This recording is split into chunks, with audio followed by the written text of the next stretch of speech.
on, guys. We're going to show you how to install an Oracle VScanner without removing the bumper at all today. What you're first going to want to do, there's 4 10mm bolts right here. You're going to want to remove all those.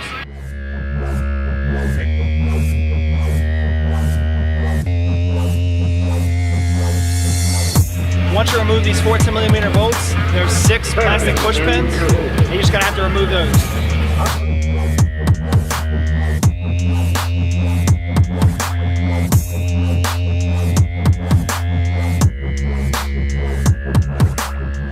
What you're going to want to do is lift this up just to clear the hood hinge. And it's going to come right out like that. And now you got access to the factory mail slot here. There's going to be some tabs that you just got to push out. Once you get half of them, normally the rest will just come as you're pulling it, just like that. We're about to slide this through here, but before we do that, you have to get this wire through here. And there's 2 ways to do it. You can either cut this or drill a hole big enough for this box to slide right through here.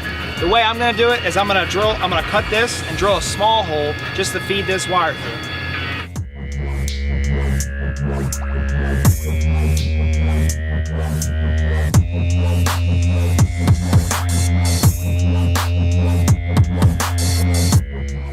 And you want to make sure that you're going to splice these same 2 ends together, because if you don't, the scanner will not work properly.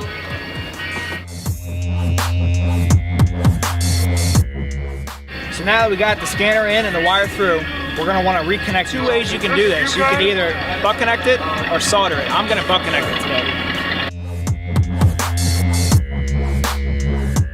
So now what I'm going to do is take this wire and route it under the radiator shroud.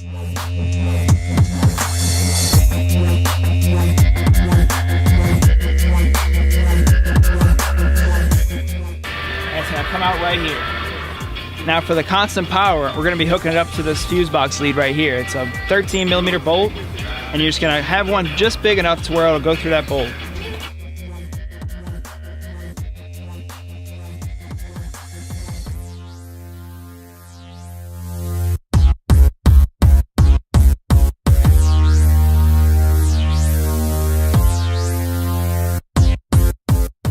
And a little tip, I'm going to take this and cut this little bit off so that I don't have to fully take this nut off. All I have to do now is slide it in, tighten it back up,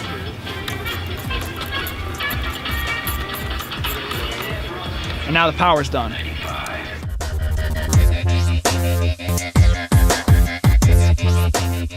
Once I have the screw in the body, I take the screw back out,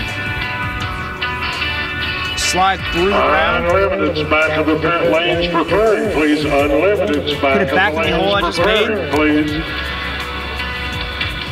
And we're gonna screw it back on.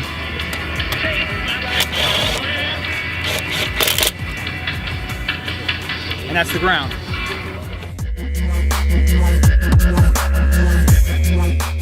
Now that we have everything wired up, you just want to double check, make sure everything works. What you're going to do is hit the center button. It's going to turn it on. Just go through all the functions, see all the things it can do.